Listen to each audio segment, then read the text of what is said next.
Hi, this is Joseph Tan here from goodmonday.com. Previously, we talked about how to appreciate the perfectionists, how to recognize them in a way that truly matters not to us, but to them as the perfectionists.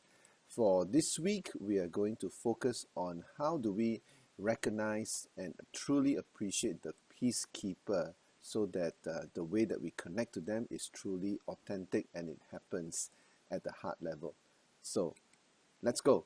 The peacekeeper generally is wired to serve, and the peacekeeper has no issue in extending himself and herself to be of use to others, and usually without much complaining.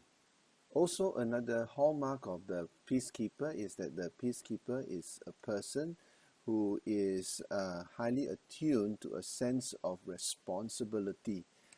He or she usually would get things done even without people asking him or her to do so.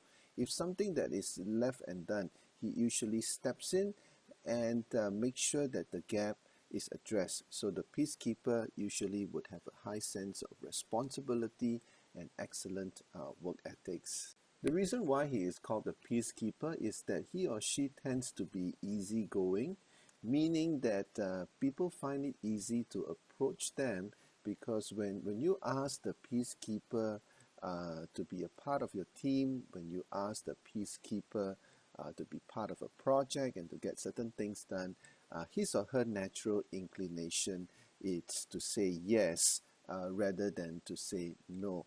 So handling and appreciating the peacekeeper should be something very easy, right? Well, still water runs deep, and there is just a little bit more you need to consider. Just because the peacekeeper is easygoing and they have got excellent work ethics and they seem to be able to say yes to a lot of the things that you ask him or her, doesn't mean that you can take them for granted. So how do you truly appreciate the peacekeeper?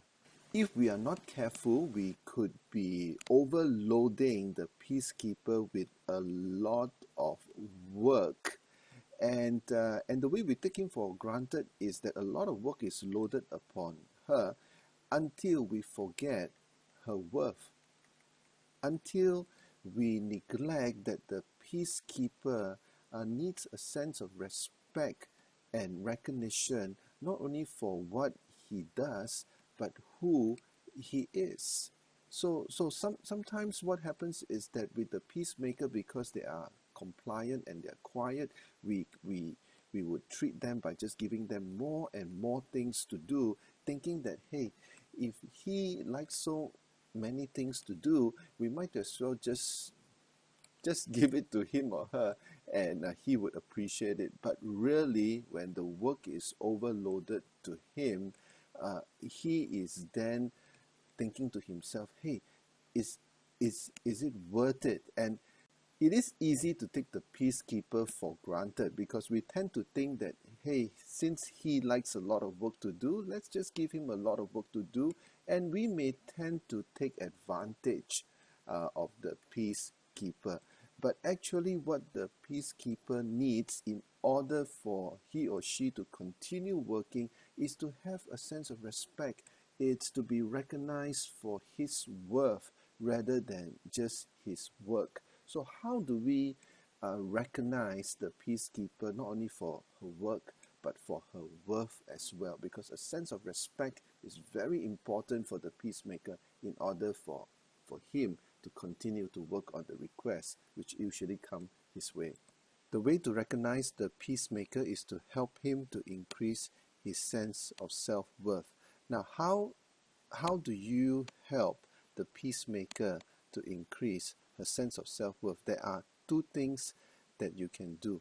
One, it's look at his development needs, because you know why the peacemaker is taken for granted in a sense that there is so many expectations and things that are pushed on him, and people kind of expect that he would rise up to the occasion and do what he's supposed to do, not knowing that she actually has developmental needs as well.